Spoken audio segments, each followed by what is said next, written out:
Hello, everyone. Welcome to News Now, the Belmont Journal's daily update on what's going on in the community of Belmont. I'm your host, Roger Colton. I have with me today State Senator Will Brownsberger. Will and I are going to talk about the new zoning of an affordable housing statute that was recently passed by the Massachusetts legislature. Will, thanks for joining us. The legislation is known as House File 5250. What did it do? Well, this is a big package that does a whole lot of things in a whole lot of areas. It's an economic development package, and that is a bill that's typically passed at the end of every 2-year session, which is a kitchen sink collection of things that relate to economic development broadly. In this case, as to affordable housing, and it does ease zoning. Now, I want to sort of double check the use of the word affordable here. Affordable is often used to refer to housing that is subsidized under some particular regime, subsidized with low interest loans or tax credits, and then subjected to rules as to who can live there. You have to have an income between 80% of the average median income in the region to 100% of the average median income in the region. This bill is actually broader than that. It does not pertain to that narrow definition of affordable housing primarily. It pertains broadly to making housing development easier, so there will be more housing out there, which presumably, through the laws of supply and demand, will make housing generally more affordable. Two major provisions. Number one, it makes it easier for town meeting in Belmont or a city council in another community that has a city council form of government to approve zoning that allows housing. So instead of requiring a 2/3 extraordinary majority, it would require a simple majority, which is a big difference. It's hard to move a public body that far off a dead center, but it's not so hard to get a majority. I mean, 2/3 is a long way off a dead center. That's a very high degree of consensus, whereas you can still have some disagreements and still get a majority. So that would apply to zoning measures that would allow a denser packing of housing units. So, for example, reducing setbacks, increasing the number of dwelling units permissible on a lot, that kind of thing. It would apply to accessory dwelling units if you want to separate off an apartment within your unit. It would apply to multifamily or mixed-use developments that are in town centers or near transit locations. So these are broadly a lot of the things that a community might want to do to facilitate housing. And it also covers certain more complex things that are tied in with state programs, smart growth, Chapter 40R, things that are actually really hard to get done because they have so many structural elements to them. But the broad authorization to allow increased density for housing by a majority vote, I do think will have an impact in some communities. One of the things about what you're saying too is that it's not necessarily everywhere in a community. There's this concept of eligible locations, that there's a push to have increased density around transportation nodes, for example. Well, there is that, and there is the concept of, but it also allows a town meeting to decide, I'm going to zone this district for higher density. I mean, for example, in Belmont, most of the area along Trapella Road, including the area that I live in, is built up with multifamily homes on relatively small lots. So my lot is 5,500 square feet, and it has it's a double decker. You couldn't build that now under Belmont zoning because Belmont downzoned to basically spread itself out at some point. I believe that was in the late 80s. There was certainly a lot of downzoning that was done in the late 80s. But so you could reverse that and make it and authorize zoning at the density of like Waverly Square and areas around Cushing Square that are two-family units.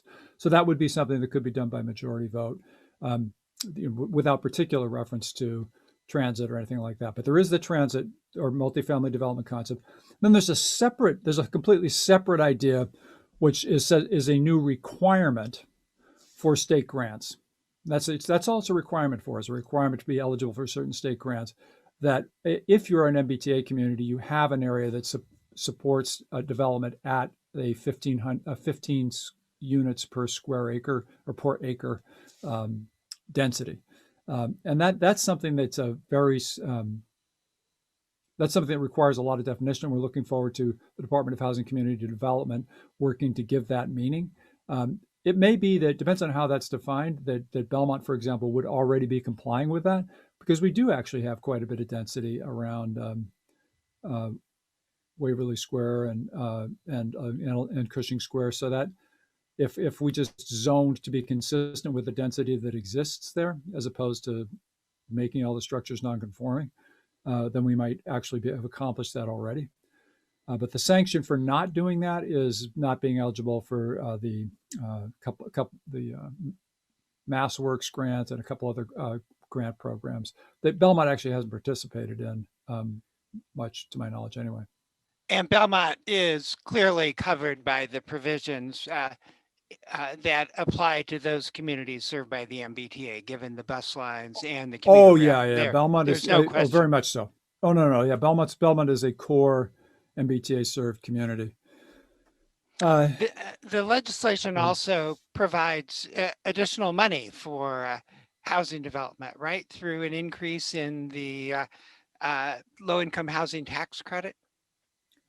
You know what, Roger, you're going to have to refresh my recollection on that. I don't doubt that that's true, but I can't recite the provisions of that at this point. Okay. The legislation increased the housing tax credit from 20 to $40 million. Yeah, and that stuff is so complicated. I mean,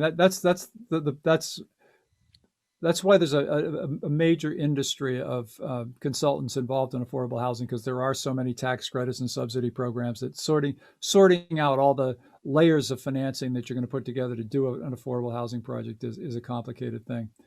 But and there we're using the word affordable in the technical sense of participating in one of the state authorized subsidy programs. One of the elements of the legislation, which I believe I've heard you talk about before, is the notion of looking at housing on a regional basis. Um, can you talk about the need to look at housing on a regional basis? When I hear those words, what I think of the fact is that the way the region has been allowed to evolve, housing is affordable housing is concentrated in a few communities. So the city of Boston has built lots and lots of affordable housing, lots and lots of housing generally.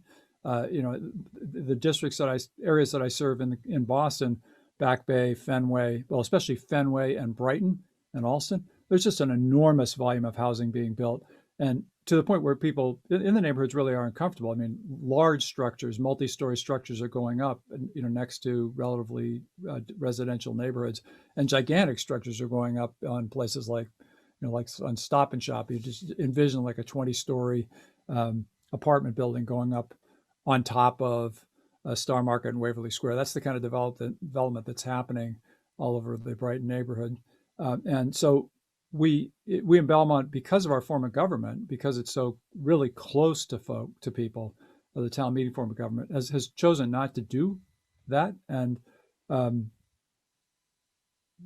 zoning regime, a zoning framework that allows communities to completely reject or to substantially reject housing development when it is a crying need across the region results in housing shortage. And that's a problem. I mean, housing shortage is a problem. It excludes people. It forces people out of the region. Now, I will say this, and this is interesting. I think this is the cutting edge where we don't really know what's going on. We had a framework of assumptions about demand for housing and need for transportation, which reflected pre-COVID commuting patterns. But with COVID has come work from home, and I think there's a percentage of people who are never going to go back to the office. And there's another percentage of people who are going to go back to the office 2 days, 3 days, 4 days a week. But the impact on traffic road traffic and transit demand, I think is going to be something that we feel for several decades. And it may be a trend that just amplifies as opposed to something that we quote unquote recover from. And so that I think that, there's the housing market in Belmont and Watertown and other single family communities that have some single family units in them is hot, right?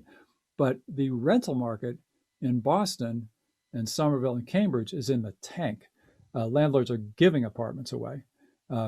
Here's first month free, last month free, and by the way, here's another 3 months free. But just don't tell anybody that your rent has gone down.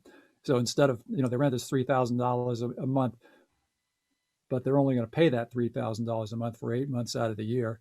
So the landlord can say that the rent is $3,000 a month in case the rental market comes back. They don't want to give up that pricing, but they also need to give away the apartments. So there's a lot of that going on, and I think that means that the whole conversation we've been having over the past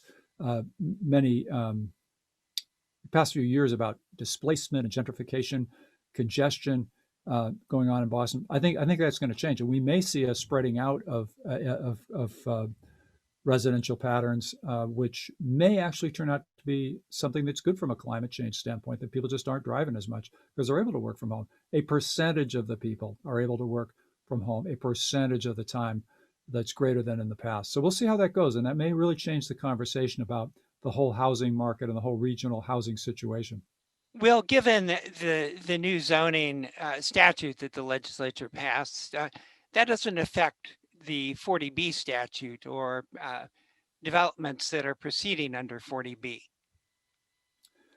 Oh, no, that's correct. The 40B statute, by the way, is something that people know is extremely robust politically. It's something that has very broad support. People sometimes, when there's a 40B development that happens in a community, people push back against it, who are right around it, and that's understandable. But it's something that's endured a lot of litigation and a lot of efforts by legislators, including me on a couple of occasions, to change it. So it is what it is. But this law doesn't alter the 40B dynamics in any way whatsoever. That's great. Thanks for joining us today, Senator Brownsberger. We've been speaking with Senator Will Brownsberger, who represents the town of Belmont in the state legislature. You've been watching News Now, the Belmont Journal's daily update on what's going on in the community of Belmont. Thanks for watching. I'm your host, Roger Colton. I'll talk with you again next time.